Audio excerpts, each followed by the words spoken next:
3 months ago, I died choking on my own blood in a back alley, murdered by my sister and the man I loved. 2 months ago, I woke up in my childhood bedroom, 16 again. 1 month ago, I discovered the horrifying truth.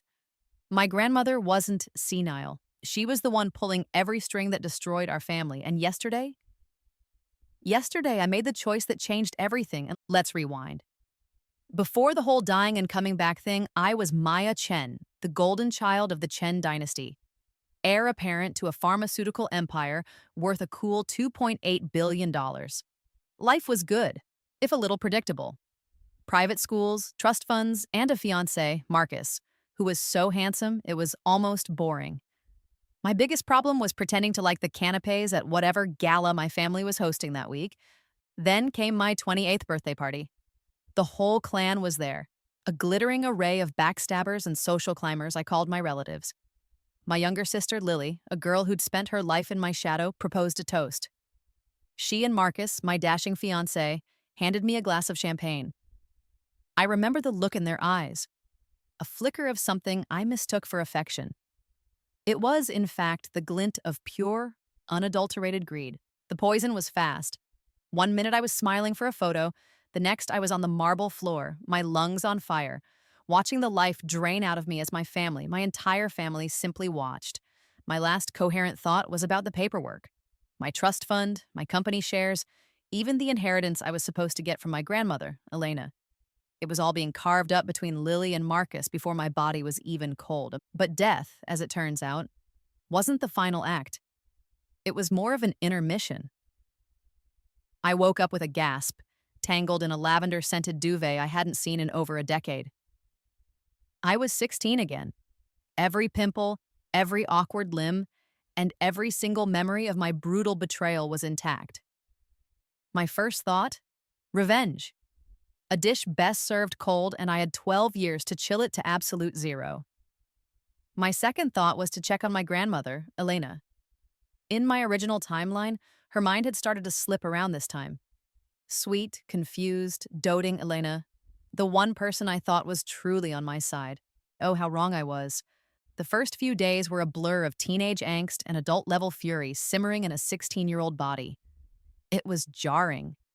1 minute I was navigating high school hallways that smelled like feet and desperation. The next, I was mentally reviewing the stock portfolio of Chen Pharmaceuticals and resisting the urge to fire our CFO for a decision he wouldn't make for another 8 years. The whiplash was intense. My parents, bless their oblivious hearts, just thought I was finally coming out of my shell. If only they knew what was crawling out. My initial plan was simple: expose Lily and Marcus for the vipers they were. I'd catch them, red-handed, plotting something nefarious. Except at 16, Lily was less viper and more petulant gecko. Her biggest crime was stealing my sweaters. And Marcus? He was just a pimply-faced transfer student who didn't even know my name yet. He spent most of his time trying to look cool while leaning against lockers, a feat he rarely accomplished. It was pathetic. My grand cinematic revenge fantasy was turning into a low-budget high school drama. I decided to bide my time to gather evidence. I'd play the long game. My focus shifted to the one person whose decline had always haunted me: Grandma Elena. I started spending more time with her at the family estate, a sprawling mansion that had always felt more like a museum than a home. "Maya, dear, did you know the hydrangeas are speaking Latin today?" she'd say, her eyes distant as she watered her prize-winning roses. "They're complaining about the aphids." I'd pat her hand. "Of course, Grandma, I'll have a word with them." It was the same gentle, confused act I remembered from my first life. The family whispered about dementia, about getting her affairs in order. They saw a frail old woman losing her grip. I saw it too, until one afternoon.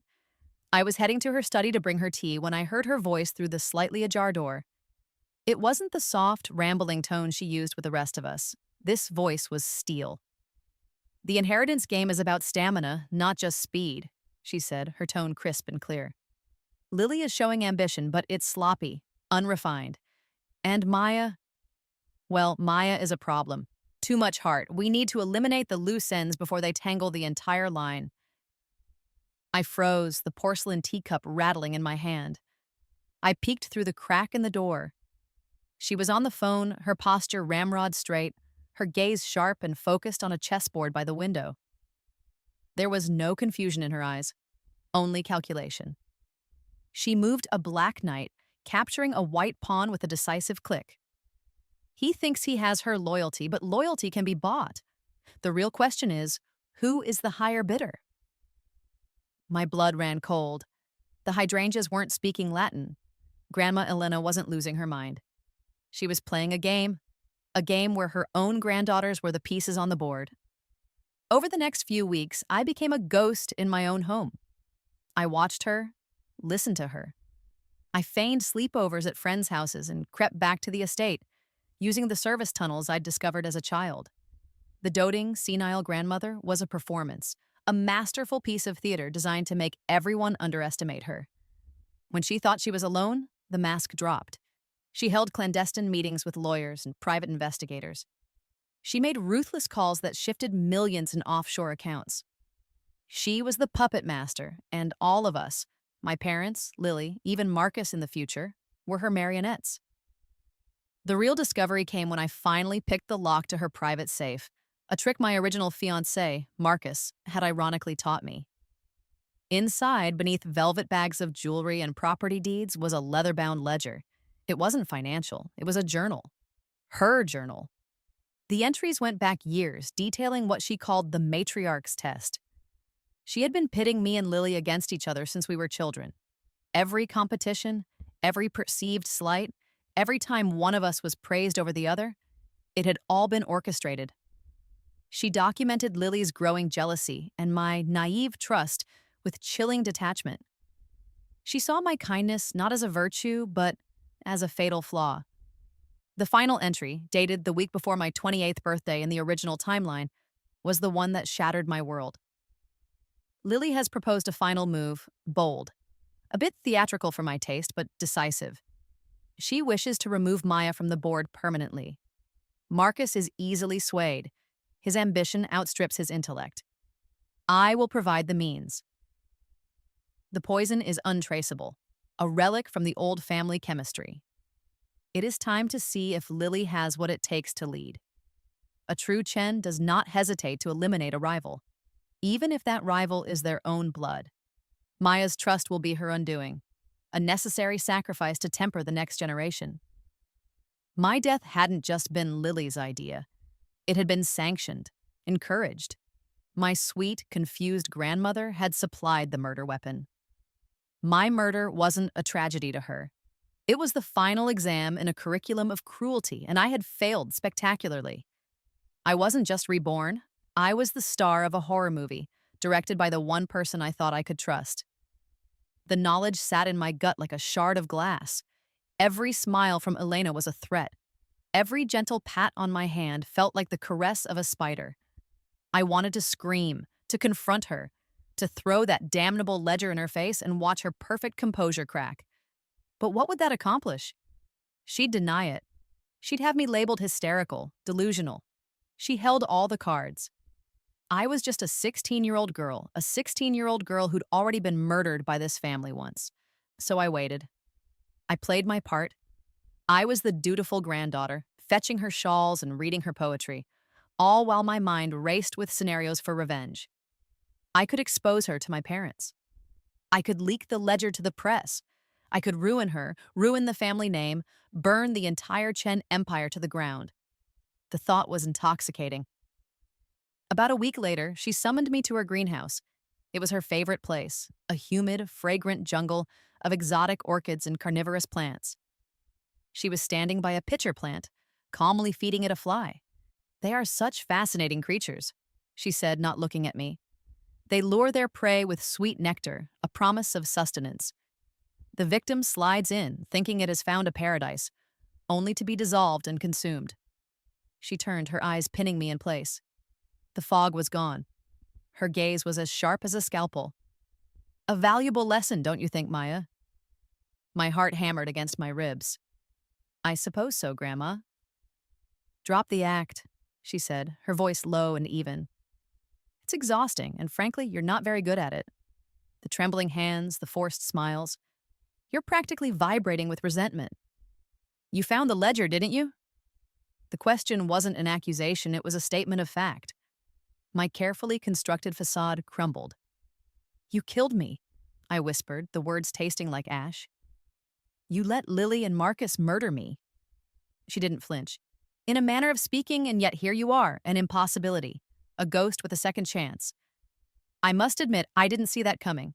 Tell me, how is the future?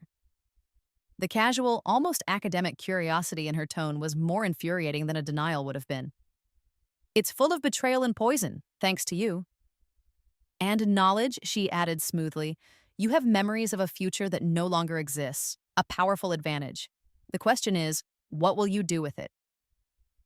She walked over to a small wrought iron table and gestured for me to sit.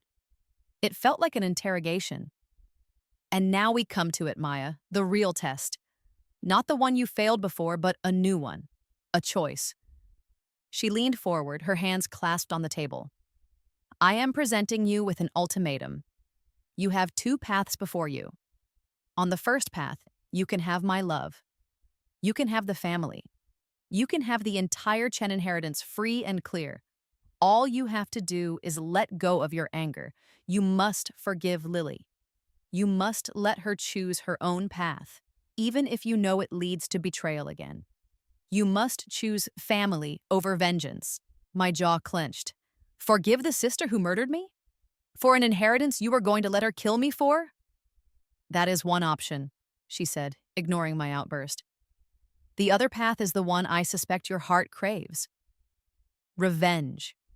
You have the knowledge to destroy Lily, to ruin Marcus before he even gets his hooks into our family. You can expose me, dismantle everything I've built. You can have your pound of flesh, but you will lose everything else. I will write you out of my will, my life, and this family forever. You will be an outcast, alone with your victory. She sat back, a serene, knowing look on her face. So, what will it be, my dear? Your grandmother's love and a dynasty at your feet? Or a bitter, lonely revenge? I stared at her, my mind reeling. This was it, the ultimate mind game. She was testing me again. Could I rise above my base instincts? Could I prove I was worthy of the Chen name by choosing family, by choosing her, over my own righteous anger? It was a cruel, impossible choice, designed to break me or forge me into someone she deemed worthy. Why? I finally choked out. Why are you doing this? For the first time, a flicker of something other than icy control crossed her face. It looked like pain, a deep, weary sadness. She sighed, a sound that seemed to drain all the energy from the humid air. Because I am dying, Maya. The words hit me with the force of a physical blow. What? I have Caden syndrome, the same rare genetic disease that killed your mother. She pulled up the sleeve of her silk blouse, revealing a faint, web-like pattern of discoloration on her skin. I'd seen it before. On my mother in her final months. The doctors have given me 6 months, maybe 7, if I'm lucky. The dementia was a convenient fiction to hide the real symptoms and to give me the freedom to act. Suddenly, the game wasn't a game anymore. It was a race against time. I don't have the luxury of waiting a decade for an heir to mature, she continued, her voice strained. I need to choose a successor, now. Someone who won't be consumed by petty rivalries. Someone who won't shatter this empire in a cycle of revenge. I am offering you a chance, Maya, a chance to prove you are that person, a chance to break the cycle. So, I ask you again, what do you choose? The choice wasn't real, not in the way she presented it. It wasn't about love versus revenge. It was about survival. The survival of the Chen legacy. And I was standing at the heart of it, a ghost from a future she had created, holding the power to either save it or burn it all down. I chose family. Of course I did. What other choice was there? Walking away meant leaving the empire in the hands of a sister who, in another life, had toasted my death. It meant letting Elena die thinking I was a failure.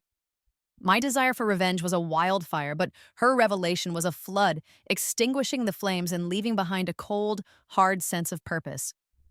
I choose you, Grandma, I said, the words feeling both like a surrender and a declaration of war. A slow smile spread across her face.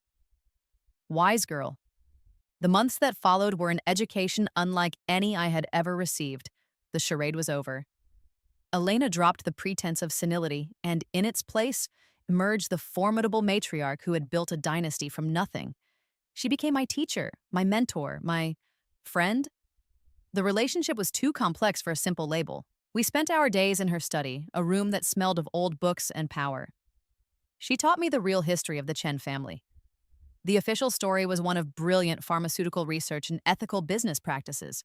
The real story was grayer, much grayer. Your great-grandfather didn't discover the formula for our flagship drug, Revitalis, she explained one afternoon, pushing a yellowed file across her desk. He bought the research from a desperate scientist on the brink of bankruptcy, patented it under his own name, and then used a series of shell corporations to bury the man in lawsuits until he gave up. I scanned the documents, my eyes widening. This is business, she finished for me. Not the clean, sterile version they teach you in school. This is the version that builds empires. It's about leverage, opportunity, and a willingness to operate in the ethical twilight. We don't break laws, Maya, but we do bend them until they scream. She taught me everything. How to read a balance sheet to find hidden weaknesses in a rival company. How to use media contacts to plant a story that could tank a stock. How to charm a politician. How to intimidate a CEO. How to command a boardroom with nothing but a well-timed silence. It was a masterclass in manipulation, a PhD in ruthlessness. I saw the woman who had sanctioned my murder, but I also began to see the woman who had single-handedly protected our family from corporate raiders, hostile takeovers, and political enemies for 50 years. Her methods were brutal, but they were born of a fierce, desperate desire to preserve what she had built. The world as she saw it was a battlefield, and she was determined to give her heir the sharpest sword. As we grew closer, a strange sort of affection bloomed between us. We'd argue about market strategy over breakfast and debate Machiavelli over dinner. I saw the toll her illness was taking.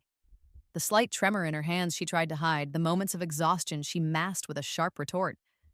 And in her eyes, I saw a reflection of my own loneliness. We were two women out of time, bound by a secret that isolated us from the rest of the world. One rainy evening, as we sat by the fire playing chess, her favorite pastime, she looked at me, her expression unreadable. "You've learned quickly," she said, moving her queen to put my king in check. "You have the intellect, you have the nerve, but you still don't understand the true nature of what you inherited."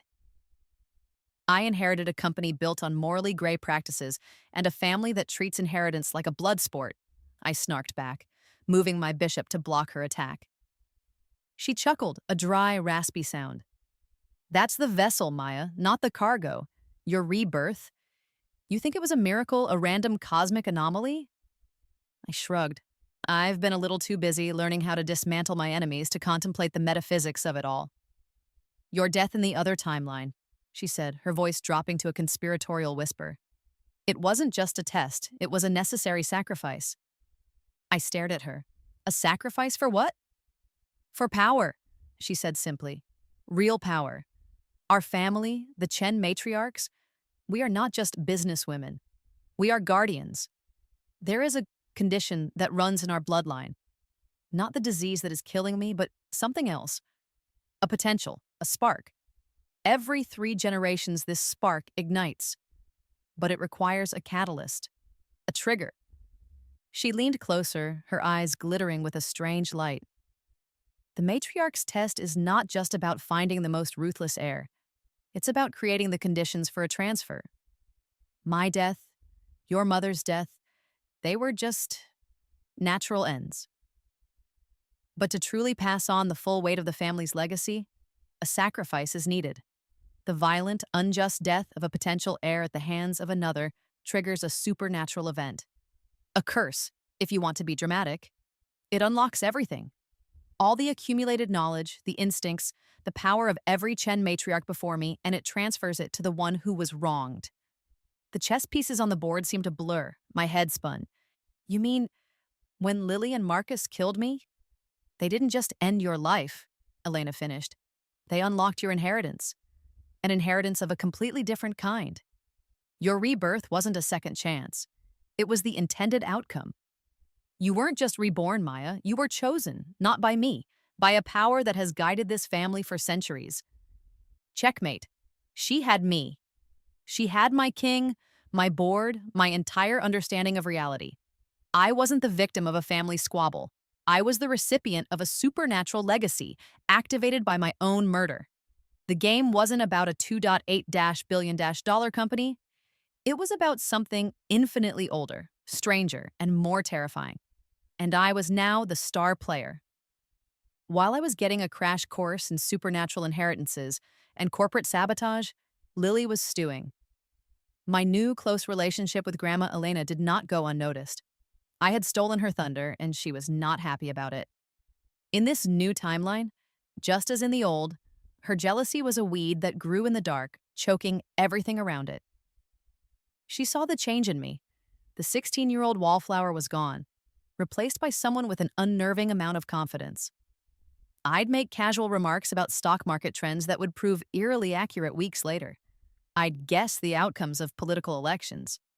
To everyone else, I was a prodigy. To Lily, I was a freak. Naturally, she turned to the one person who had always been susceptible to her brand of poisonous charm. Marcus. He had just transferred to our school, and just like before, Lily sank her claws into him. He was handsome, ambitious, and easily led, the perfect pawn. Something's wrong with her, I overheard Lily telling him in the library one day, hiding behind a stack of history textbooks. It's like she knows things before they happen. And Grandma Elena, she treats her like a princess. It's not right. The inheritance should be mine. Marcus, ever the opportunist, was intrigued. What do you mean, knows things? She told Dad not to invest in that tech startup, said it would collapse. A month later, it did. She told Mom's friend not to fly to Paris on Tuesday because the flight would be canceled. A massive pilot strike grounded all of Air France. It's not normal, Lily insisted, her voice a venomous hiss. They started watching me. It was amateur hour mostly. Trying to read my diary, following me to the mall, it was almost cute. I was being taught how to orchestrate a hostile takeover by a corporate mastermind, and they were trying to catch me cheating on a history test. But their persistence paid off in a way. Lily, fueled by suspicion, started digging into old family lore. She spent hours in the dusty archives of the estate's library, looking for anything that could explain my strange new abilities. And she found it. A collection of letters from my great-great-aunt describing a cousin who, after a near-fatal accident, developed an unnatural sight and a wisdom beyond her years. Lily didn't see family history. She saw a pact with the devil. She became convinced I had made a deal with some dark force in exchange for power, for the inheritance. It was the only explanation her greedy little mind could conjure. Armed with her proof, a handful of circumstantial evidence and a century-old letter from a woman who was probably just eccentric, she went to Elena. She requested a formal family meeting. My parents, Lily, Marcus, who she insisted on bringing as a witness, and me. We all gathered in the formal sitting room, the air thick with tension. Lily stood before Elena, who was seated in her high-backed chair like a queen on her throne, and presented her case. She laid out my predictions. She read from the old letters, her voice trembling with self-righteous fury. She's a monster, Grandma, Lily concluded, her eyes shining with unshed tears. She's using some kind of dark magic to manipulate you, to steal what is rightfully mine. You have to stop her. You have to choose me. My parents looked horrified and confused. Marcus looked smugly triumphant. I just waited. I glanced at Elena. Her expression was completely placid. When Lily was finished, a long silence descended on the room. Elena took a slow, deliberate sip of her tea. Then she looked at Lily, and her gaze was not one of shock or concern. It was one of profound disappointment. And it never occurred to you, my dear, Elena said, her voice dangerously soft, that these abilities are not a curse but a gift. That this unnatural sight is, in fact, our family's oldest and most precious legacy. Lily's face went pale. What? I chose Maya not despite her knowledge, but because of it, Elena continued, her eyes now locked on Lily. The test was never about who was more ambitious. It was about who had the wisdom to unite the family, not divide it. It was about who would choose sisterhood over suspicion. And you, my dear child, she said, her voice turning to ice, have failed. Spectacularly. The color drained from Lily's face. She looked from Elena's stony expression to my calm one. The realization dawned on her, brutal and absolute. She hadn't uncovered my secret. She had walked right into the final stage of her own elimination. She had been so busy trying to prove I was a monster that she never realized she was the one failing the test of character. She had gambled everything on my downfall and lost. And in that moment, seeing the desperation and pure hatred in her eyes, I knew this wasn't over. A cornered animal is the most dangerous, and I had just watched my grandmother back my sister into a corner from which there was no escape. Desperation looks ugly on a person. On Lily, it was hideous. Having been publicly rejected by Elena, she became unhinged. Her last-ditch play was a depressingly unoriginal repeat of her greatest hit, Poison. This time, however, I was not a naive 28-year-old blinded by trust. I was a 16-year-old supernatural heiress in training who had been personally tutored by the Machiavelli of the pharmaceutical world. I saw it coming a mile away. The invitation was for a Sisters' Truce dinner at a private room in one of the city's trendiest restaurants. Marcus, of course, would be there to mediate. It was a trap so obvious it was almost insulting. I went. I played my part, pretending to be hopeful for a reconciliation. I watched Marcus pour the wine, his hand shaking slightly as he emptied a small vial into my glass when he thought I wasn't looking. The same untraceable poison, I presumed. A family heirloom. How sentimental. A toast, Lily said, raising her glass. Her smile as fake as a $3 bill. To new beginnings. To new beginnings, I echoed, clinking my glass against hers. Then, under the guise of wiping my mouth with my napkin, I swapped my glass with hers. It was a simple sleight of hand, something Elena had taught me. Rule #7 of Chen business. Always control the variables. Lily, oblivious, took a large, triumphant gulp. I just sipped my water. We made small talk. The poison was as fast as I remembered. Within minutes, her face grew pale, and she clutched her throat, a look of confused panic in her eyes. What's happening? She gasped, looking at Marcus.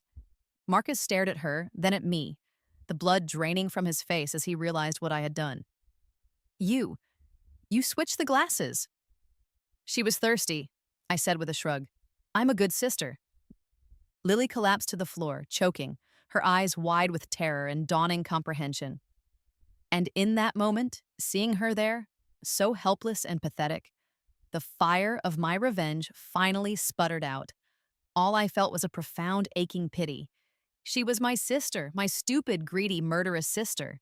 Call an ambulance, I yelled at a frozen Marcus, already kneeling beside her. There was an antidote. Elena had developed one years ago, a fail-safe she kept for herself. It was in a safe at the estate. As I tried to administer CPR, a skill I'd had to learn in my first life for corporate safety certifications, Lily grabbed my arm. Her grip was surprisingly strong. It's real, she rasped, her life fading. The sight, it's real. Don't talk, Lily, just breathe.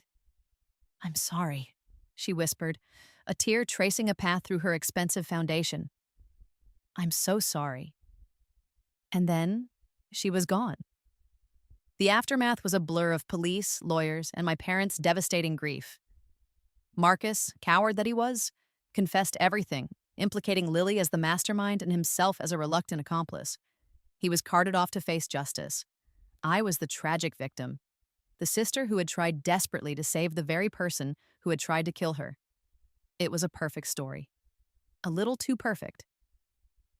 A week later, Elena summoned me to her study. She looked older, more frail than ever before. The loss of a granddaughter, even a failed one, had taken its toll. I knew she would try again, Elena said softly. I knew it would come to a confrontation.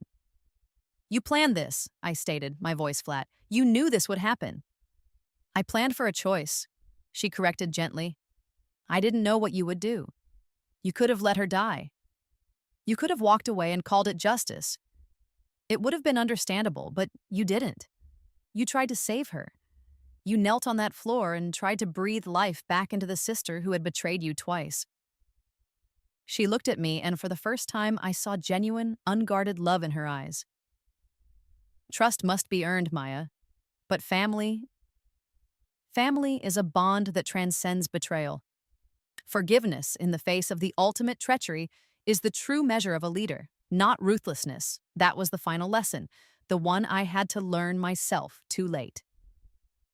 She had orchestrated the entire scenario, a horrifying real-world ethics exam. She had risked my life and Lily's to force me to choose between my own survival and my humanity. And by trying to save the unsavable, I had passed. I had proven I was worthy of the Chen legacy, not because I was strong enough to destroy my enemies, but because I was strong enough to forgive them. 6 months after Lily's death, Elena died peacefully in her sleep. The official cause was complications from her illness, but I knew the truth. Her work was done. She had chosen her heir, passed on her lessons, and could finally rest. Her will was read in a stuffy lawyer's office. It was simple and brutal. Marcus was disowned. My parents received a generous but limited stipend. The entirety of the Chen Pharmaceuticals empire, the network of offshore accounts, the properties, the stocks, the $2.8 billion, all of it was left to me. Sole heir, effective immediately. But there was one other item in the will, a single, heavy, ornate brass key. "This is the key to your grandmother's private penthouse apartment in the city," the lawyer explained, his voice laced with professional curiosity. "Her instructions were very clear. No one else has ever been permitted to enter. It is now yours." The penthouse. It was a family legend. A place Elena retreated to. A sanctuary no one, not her husband, not her children, not even the cleaning staff was allowed to see. It was her heart, her mind, her soul, locked away high above the city. That evening, I took a taxi to the address, a sleek, anonymous skyscraper in the heart of the financial district. I rode the private elevator to the top floor. The doors opened directly into the apartment. I put the key in the lock, took a deep breath, and walked in. It wasn't a home, it was a museum, a shrine. The vast, open-plan space was filled not with furniture, but with history. The walls were lined with portraits, dozens of them, all women with familiar, hawk-like eyes and iron wills. My grandmother as a young woman, her mother. Her grandmother before her. A long, unbroken line of Chen matriarchs. Glass cases displayed artifacts that made my breath catch. There were ancient, leather-bound books filled with handwritten script I couldn't read. There were astronomical charts that seemed to map unknown constellations. There were intricate silver devices that looked like a cross between scientific instruments and magical talismans.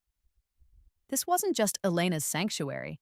It was the sanctuary of all the matriarchs.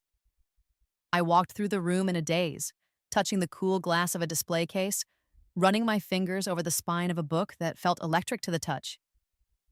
I realized I wasn't the first. The rebirth, the test, the supernatural inheritance. It wasn't a curse. It was a tradition. A cycle that occurred every 3 generations, ensuring the family's secret legacy was passed to the strongest, wisest, most resilient heir. On a large mahogany desk overlooking a floor-to-ceiling window with a panoramic view of the city, there was a single sealed envelope with my name on it, written in Elena's elegant, spidery script. My hands trembled as I opened it. "My dearest Maya, if you are reading this, then I am gone and you have finally come home. I imagine you have questions. This place holds the answers." The pharmaceutical empire is a front, my dear. A very profitable, very powerful front, but a front nonetheless. It provides us with the resources, the influence, the anonymity we need to do our real work. We are not just CEOs, we are guardians.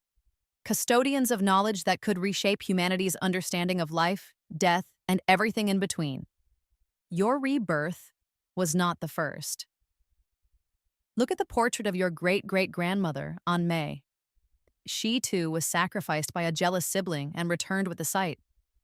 The power you feel, the knowledge you now hold, is the culmination of centuries of our family's experiences. It is a heavy burden, but also a profound gift. I have taught you how to survive in the world of men. This place will teach you how to navigate the world beyond it. What you do with this knowledge, this power, is now up to you. You can continue our ancient tradition of guardianship, or you can forge a new path. The choice, as always, is yours. Be wise, be strong, and know that I am prouder of you than you can ever imagine. With all my love, and Elena. I stood at the window, the letter clutched in my hand, and looked out at the glittering city below.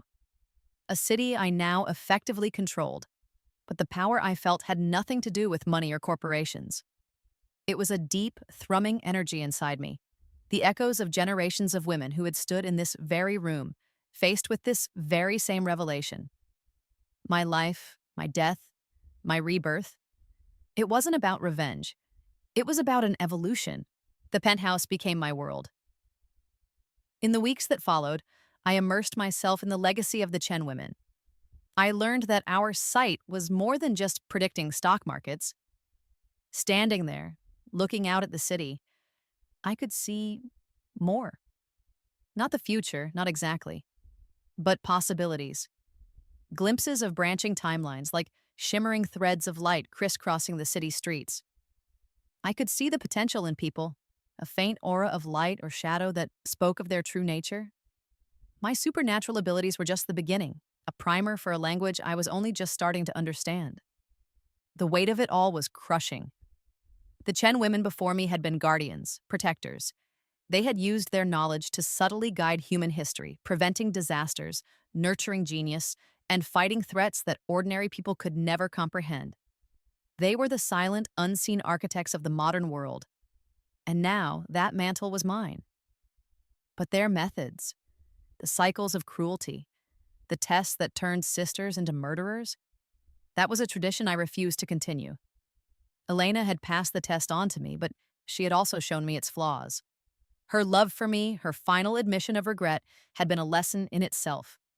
Power didn't have to be forged in betrayal. Legacy didn't have to be written in blood. One evening, I found a small framed photograph tucked away in a drawer. It was of me and Lily when we were children. We were maybe 7 and 5, sitting on a swing set, our arms around each other laughing, before the jealousy, before the tests, before the empire had poisoned everything between us. I took the photograph and walked over to the main wall of portraits. There was Elena, regal and powerful. There was her mother, stern and unyielding. Generation after generation of iron-willed women. I found an empty space on the wall next to Elena's portrait. Carefully, I hung the small frame there. Then, I found a recent photo of my grandmother, one where she was genuinely smiling, and placed it beside the picture of me and Lily, a tribute not just to the matriarch, but to the woman. A promise to remember both the love and the betrayal that had shaped me. I would honor their legacy, but I would do it my way. I would be a guardian, but I would also be a sister, a daughter, a woman who remembered how to love. I would break the cycle. As if in response to my decision, a strange new sensation prickled at the edge of my awareness. A feeling of being watched, not by a person, but by something else. A new thread of possibility, bright and unfamiliar, appeared in my sight, leading away from the city and out into the wider world. My story wasn't over. My revenge was complete. My inheritance secured. But my real purpose was just beginning. I opened the great penthouse doors, the city lights beckoning to me like a constellation of promises and threats. I was ready to face whatever came next. As I stepped out to the private rooftop terrace, I noticed a single, crisp envelope lying on the welcome mat, delivered by means I couldn't fathom. It was made of heavy, unfamiliar paper, sealed with a wax emblem I didn't recognize, a serpent eating its own tail, coiled around a key. With a deep sense of foreboding and a flicker of excitement, I opened it. The note inside was short, written in an elegant, archaic hand. Congratulations on your ascension, Matriarch Chen. It has come to our attention that your family's cycle has completed. We, of the House of Ouroboros, have a similar tradition. We believe it is time our families were formally introduced. A larger world awaits you. My breath caught. I wasn't the only one. My family wasn't the only one. I looked up at the endless night sky, a universe of secrets waiting to be discovered. The penthouse wasn't the end of my journey. It was just the beginning.